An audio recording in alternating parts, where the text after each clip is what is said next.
Mahigit 3,000 bago magpalit ang taon, ininspeksyon ng mga otoridad ng mga tindahan at pabrika ng paputok sa Bocaue, Bulacan. Saksi si JP Soriano. Ang mala-atomic bomb na pagsabog ng isang pabrika ng paputok sa 13 Martires, Cavite noong 2009 na nag-iwan ng napakalaking uka sa lupa, ayaw nang maulit ng mga otoridad. Kaya kanina, nag-inspeksyon ng DOH, BFP, PNP at MMDA sa isang pagawaan din ng paputok sa mismong fireworks capital ng bansa sa Bocaue, Bulacan. Kasama ako, nang datnan nilang nakabilad na ang ilang uri ng fireworks at handa ng ibalot. 3 seconds ang pagitan bawat putok ko 3 seconds. So, kung 7 shots. Wala naman daw nakitang mali ang mga otoridad. Pero ayaw na rin nilang maulit ang mga aksidente sa mga tindahan naman ng paputok tulad ng nangyari sa Bocaue noong bisperas ng bagong taon noong 2007. Kaya sinadya rin nila ang mga tindahan kanina para paalalahanan muli ang mga nagbebenta na bawal ang paninigarilyo at pagtesting sa paligid ng mga tindahan. Tinignan din kung may nakahandang drum ng tubig at mga buhangin bilang pamatay sunog at firewall sa mga tindahan. Wala namang nakitang ibinibentang iligal na paputok na pwedeng ikatanggal ng lisensya kung sakali. Bali, pinagbabawal natin yung more than 1/3 teaspoon ng chemical content ng paputok. So above that, bawal na po yun. Tulad po yung mga plapla, tuna, Bin Laden. Dapat ding matulungan natin ang industry parang ma-improve nila ang quality, not only the quality but safety. At para naman mapababa ang bilang ng firecracker-related injuries, tuloy ang panawagan ng DOH sa mga lokal na pamahalaan na magtalaga na lang ng common area kung saan lang pwedeng magpaputok, bagay na tinugunan na raw ng ilan.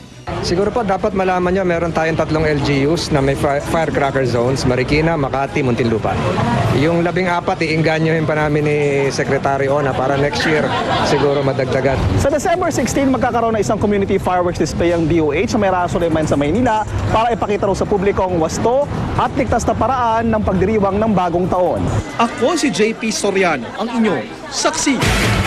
Samantala, may babala ang Quezon City Health Department sa mga may-ari ng litsunan. Kukumpiskahin daw ang mga litsyon na wala sa eskaparate at nababalutan ng alikabok sa kalsada. Saksi si Bernadette Reyes.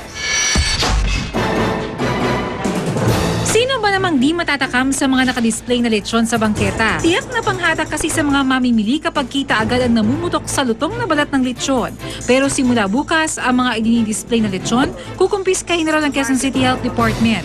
Malamang daw kasi di lang mantika kundi pati alikabok ang nakabalot sa mga ito. Dapat daw lahat ng lechon nasa loob ng mga eskaparate. Wina-warningan namin sila na ipapasok nila dahil kung may 3 warnings na at hindi pa nila kami sinunod, magpipilitan kami kumpiskahin yung baboy na tinitinda nila. May penalty po yan. Problema lang ang karaniwang pagsipa ng demand para sa lechon tuwing Pasko. Baka raw kasi ang mga lechong baboy magtira sa sardinas kapag pinilit na pagkasyahin sa eskaparate. Tingin na isang may-ari ng lechonan na aming nakapanayam, higit sa pag-iimbak, paraan ng pagluluto raw ang dapat tiyakin. Lulutuin mo siya ng hilaw, dun ka magkakasakit. Kaya dapat pag niluto mo siya, lutong-luto. Hati naman ang kanilang mga suki sa bagong patakaran ngayon ng QC Health Department. Hanap buhay ng mga tao yan. Pag kinumpis ka mo, parang kinuha mo yung hanap buhay nila for the day.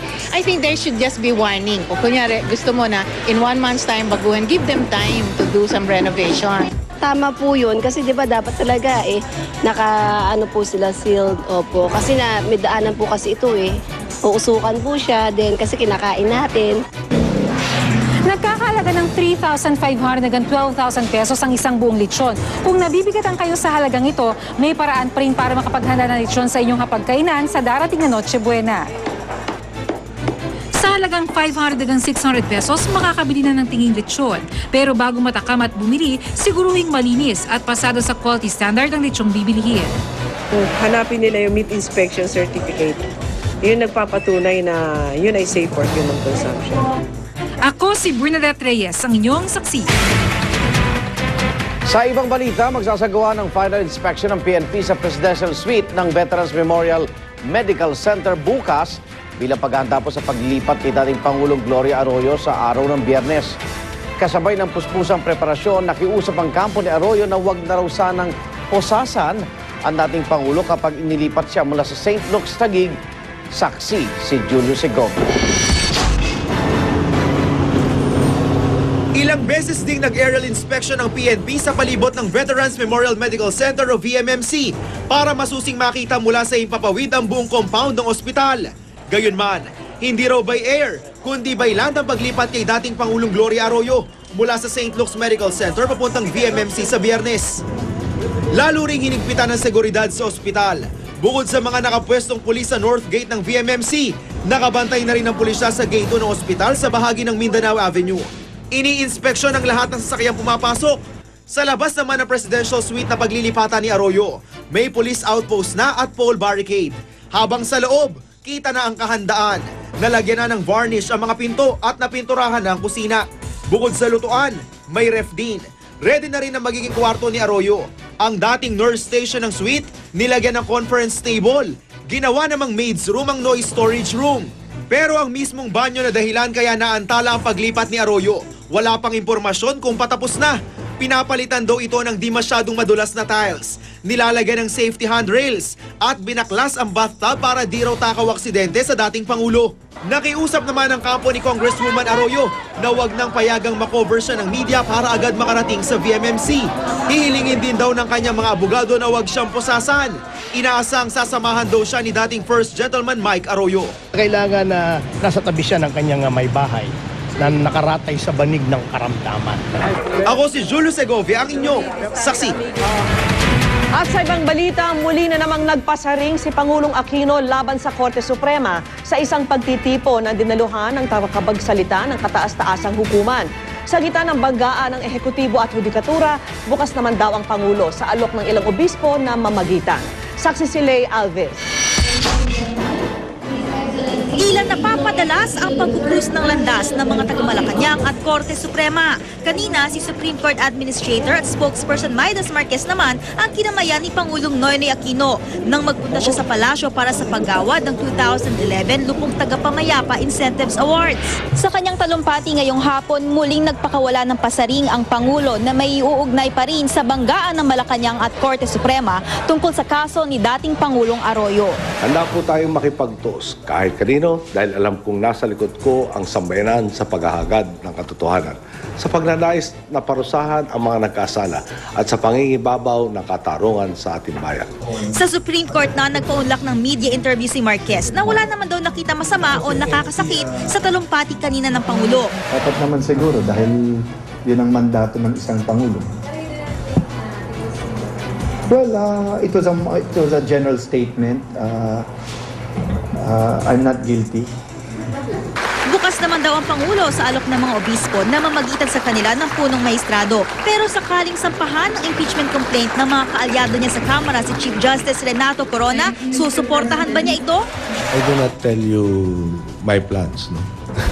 Or anybody else. Basta, I think that, at this point in time, it is important that these questions should be propounded. And that's the only thing I did. Pero ang impeachment case laban sa isa pang maestrado, si Supreme Court Associate Justice Mariano del Castillo, na ideklara ng sufficient in substance sa Kamara kanina sa botong 40 pabor at 7 kontra. Ang reklamo ay bunsod ng umunoy plagiarism o pangongopya raw ni del Castillo ng kanyang naging desisyon mula sa isang foreign legal expert sa dismissal ng petisyon ng mga comfort women na humihingi ng apology at kompensasyon mula sa Japanese government. May 10 araw si del Castillo para sagutin ang reklamo laban sa kanya. Natural naman yung lobbying, even during this time may naglalabi naman for and against sa impeachment proceeding, but we had to postpone para at least